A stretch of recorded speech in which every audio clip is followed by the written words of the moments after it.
Okay, Scott Walker. This is really fascinating. Julie Bykowitz,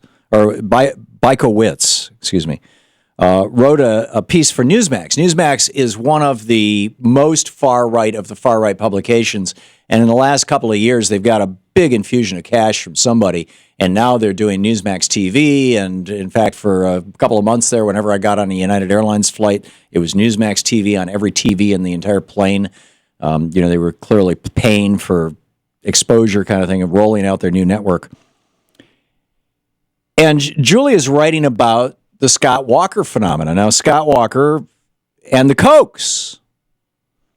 And she writes, the relationship between the Kochs and Walker was cemented during Walker's bitter war. Now, keep in mind, this is a right-wing publication. She's speaking admiringly of them. The relationship between the Kochs and Walkers was cemented during Walker's bitter war against public unions that led to a recall election in 2012.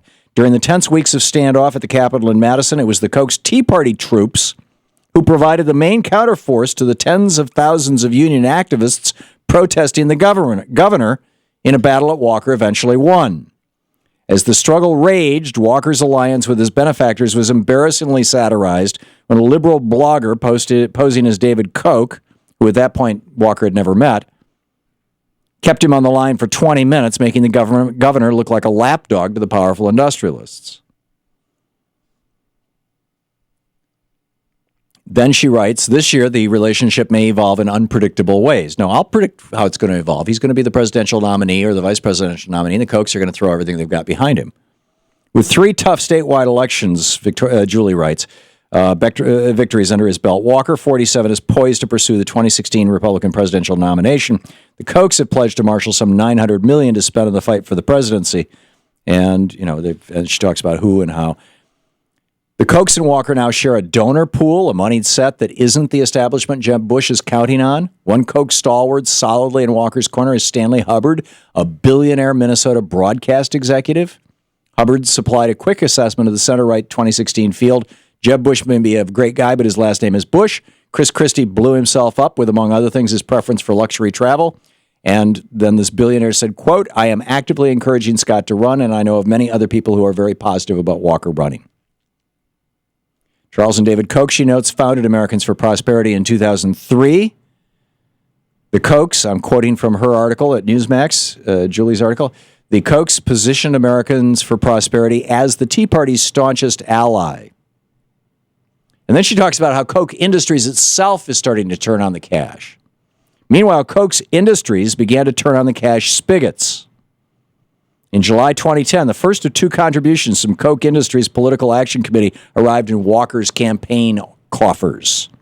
The company, which has also been a top donor to the Republican Governors Association, and that group spent $5 million attacking Walker's Democratic opponent, Tom Barrett, in a torrent of 2.9 million mailers and a series of 8 different television ads. David Koch told the Palm Beach Post in February 2012, quote, we're helping him, Scott Walker, as we should. What Scott Walker is doing with public unions in Wisconsin is critically important. He's an impressive guy. He's very courageous. It goes on and on. The footage of Walker and Hendricks, billionaire Diane Hendricks, the $1 million donor to the Koch network. She says she's smitten with Walker. She's given him over $530,000 over the years. She asked him when Wisconsin could become completely red so he could work on the unions. Her phrase, work on. He said his plan was to, quote, divide and conquer the unions by starting with the public sector. He did that a couple of weeks later after that conversation with her. And Walker has already shattered records in his home state, raising about $83 million in 3 elections. Net, Scott Walker he's the guy. Jeff Danziger, you can see it in the New York Times. It's also over at DemocraticUnderground.com. He's a cartoonist, right? And the cartoon shows the Koch brothers, David and Charles Koch, walking a dog. And they're saying, good dog, good dog. And the dog has the Scott Walker's head on it. And in fact, the caption is Koch brothers' entry at the dog show, Scott Walker. And then here's a piece in today's Washington Post, right up at the top.